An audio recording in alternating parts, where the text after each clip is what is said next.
कि राजनीति में इंजन चाहे सिंगल हो या फिर डबल, अगर पटरी पर रफ्तार धीमी हो जाए तो शोर होना लाजमी है। राजस्थान में एक बार फिर सियासी पारा 7वें आसमान पर पहुंच गया है और इस बार इस पारे को गरमाया है पूर्व मुख्यमंत्री अशोक गहलोत ने। अपने गृह क्षेत्र जोधपुर के दौरे पर आए गहलोत ने डबल इंजन सरकार के दावों की हवा निकालते हुए भजनलाल सरकार और केंद्र की मोदी सरकार को चौतरफा तीखा हमला उन पर बोला है। आइए आपको बताते हैं कि गहलोत ने किन किन मुद्दों पर सरकार को घेरा है और क्यों राजस्थान की राजनीति में ये बयानबाजी एक बड़ा तूफान लेकर आई है। गहलोत ने सबसे बड़ा हमला बोला है प्रदेश की स्वास्थ्य सेवाओं पर। उन्होंने आरोप लगाया कि पूर्ववर्ती कांग्रेस सरकार की जो जन कल्याणकारी योजनाएं गरीबों का सहारा थी, वो अब दम तोड़ रही है।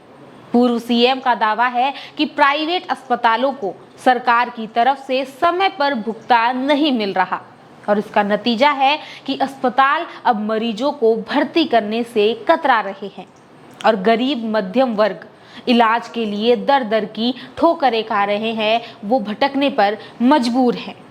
ग्रामीण इलाकों में राहत देने वाली सहकारी दवा केंद्र और जन औषधि केंद्र भी बजट की कमी से जूझ रहे हैं और यही नहीं, हजारों छात्राओं की छात्रवृत्ति रुकी हुई है जिससे उनका भविष्य अधर में लटक गया है।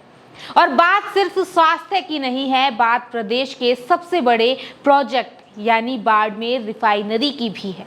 गहलोत ने रिफाइनरी को लेकर भी सरकार की नीयत और सुरक्षा दोनों पर गंभीर सवाल खड़े किए हैं। उनका कहना है कि उनकी सरकार ने रिफाइनरी को शुरू करने का व्यवहारिक लक्ष्य दिसंबर 2024 रखा था, लेकिन सरकार बदलते ही प्रधानमंत्री के दौरे की वाहवाही लूटने के लिए बिना पूरी तैयारी किए और बिना तकनीकी जांच के ट्रायल्स किए, जिससे बड़ी सुरक्षा चूक हुई है। और गहलोत ने अब इस पूरे मामले की उच्च स्तरीय तकनीकी जांच की मांग की है।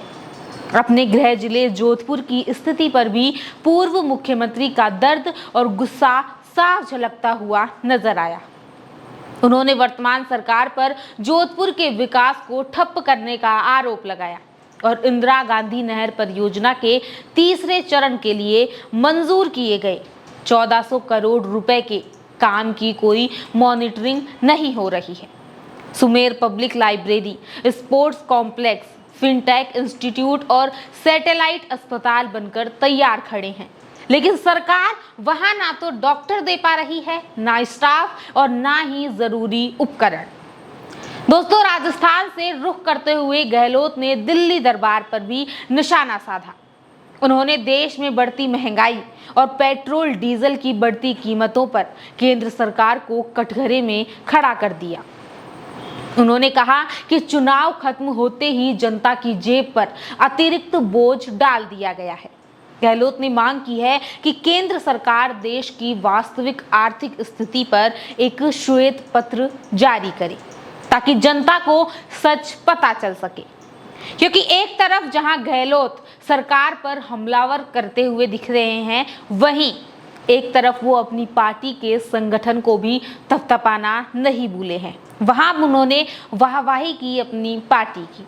पुष्कर में आयोजित कांग्रेस जिला अध्यक्षों के प्रशिक्षण शिविर की तारीफ करते हुए उन्होंने कहा कि राहुल गांधी के विजन के तहत चल रहा ये कार्यक्रम जमीनी स्तर पर कांग्रेस को एक नई मजबूती देगा। साफ है कि अशोक गहलोत के इन तीखे तेवरों ने ये बता दिया है कि वो विपक्ष की भूमिका में पूरी तरह एक्टिव हैं और सरकार को आसानी से वॉक ओवर देने के मूड में बिल्कुल नहीं है। लेकिन दोस्तों, अब देखना ये होगा कि गहलोत के इन गंभीर आरोपों पर सत्ता पक्ष यानी बीजेपी और मुख्यमंत्री भजनलाल शर्मा की तरफ से क्या पलटवार आता है। तो फिलहाल के लिए इतना ही, मिलते हैं अगली वीडियो में।